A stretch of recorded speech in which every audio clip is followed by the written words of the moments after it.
Λοιπόν, επισκευή σε σίτα κάθετης κίνησης. Αυτό που έχετε να κάνετε είναι, όσον την έχουμε προς τα πάνω, εδώ μέσα υπάρχουν κάποιες βίδες που είναι βιδωμένοι οι οδηγοί στο κούφωμα. Είτε είναι ξύλο, είτε είναι τείχος, είτε είναι αλουμίνιο. Άρα ξεβιδώνουμε τις βίδες που είναι εδώ μέσα, βάζοντας το δάχτυλό μας θα καταλάβουμε που είναι οι βίδες.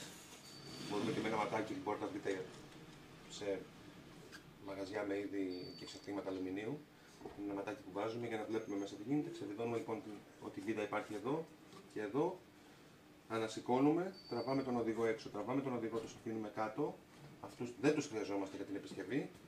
Και μετά ξεβιδώνουμε. Δύο βίδες που έχει εδώ, είναι όλες οι σίτες έτσι, φτιαγμένες και βιδωμένες. Και δύο βίδες που έχει εδώ. Και βγάζουμε την πάνω μεριά, την κασετίνα.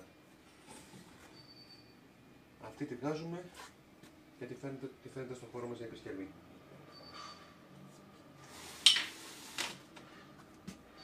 Με τον ίδιο τρόπο λοιπόν, όταν τη φέρουμε για επισκευή και την παραλάβετε, βιδώνετε πάλι τις δύο βίδες αυτές, τις δύο αυτές, περνάτε τους οδηγούς με προσοχή εδώ να μπει γιατί έχει κάτι εγκοπές και από εδώ το ίδιο, ξαναβιδώνετε τις βίδες και η σίτα μας είναι έτοιμη.